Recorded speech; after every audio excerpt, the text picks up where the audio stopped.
एक दिन अजय और विवेक जंगल की तरफ घूमने गए।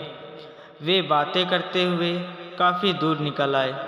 अचानक उन्हें झाड़ियों के पीछे कुछ अजीब सी आवाज़ें सुनाई दी। दोनों डर गए, लेकिन हिम्मत करके आगे बढ़े। उन्होंने देखा कि एक छोटा सा हिरन झाड़ियों में फंसा हुआ था। हमें इसे बचाना चाहिए, अजय ने धीरे से कहा। लेकिन अगर इसकी माँ आ गई तो? विवेक को डर लग रहा था। डरने की ज़रूरत नहीं, हमें इसे बचाना होगा। अजय ने झाड़ी में हाथ डालकर धीरे धीरे टहनियाँ हटानी शुरू कर दी। विवेक ने भी उसकी मदद की। थोड़ी देर की कोशिश के बाद हिरन बाहर आ गया, लेकिन वह बहुत कमज़ोर था। अजय ने अपनी पानी की बोतल से उसे पानी पिलाया।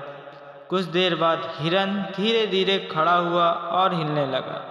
तभी झाड़ियों के पीछे से उसकी माँ आ गई। पहले तो वह घबराई, लेकिन जब उसने देखा कि उसका बच्चा सुरक्षित है तो वह धीरे धीरे उसके पास आई।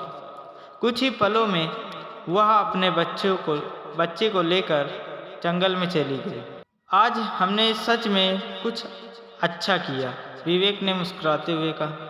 हाँ, दोस्ती का असली मतलब यही होता है, एक दूसरे की मदद करना, चाहे इंसान हो या जानवर, अजय ने जवाब दिया। लेकिन तभी उन्हें एहसास हुआ कि वे जंगल में बहुत अंदर तक आ चुके थे। सूरज डूबने लगा था और चारों तरफ अंधेरा फैलने लगा था। अब क्या करें? हमें तो गांव का रास्ता भी याद नहीं, विवेक घबराने लगा। घबराओ मत, हम ठंडे दिमाग से सोचेंगे, अजय ने उसे शांत किया। वे दोनों किसी ऊंचे पेड़ पर चढ़कर रास्ता देखने की कोशिश करने लगे। तभी उन्हें दूर एक हल्की रोशनी दिखाई दी।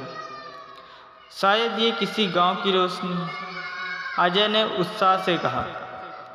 वे उस दिशा में बढ़ने लगे, लेकिन चलते चलते रास्ते में उन्हें अजीब अजीब आवाज़ें सुनाई देने लगी। कभी झाड़ियाँ में हलचल तो कभी उल्लुओं की डरावनी आवाज़ें। अचानक उन्हें झाड़ियों में कुछ हिलता हुआ दिखा। दोनों की दिल की धड़कन तेज हो गई। शायद कोई जानवर है, विवेक ने फुसफुसाकर कहा।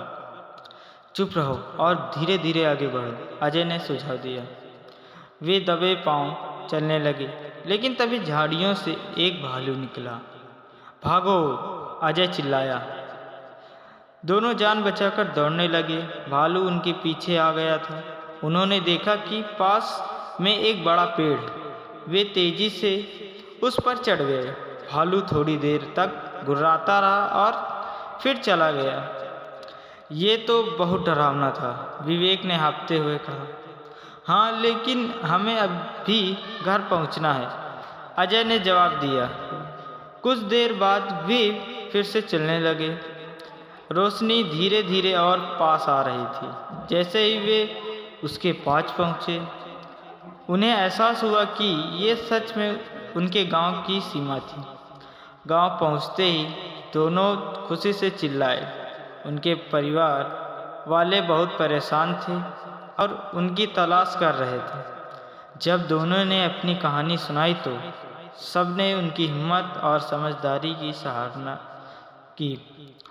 उस दिन के बाद अजय और विवेक की दोस्ती और गहरी हो गई।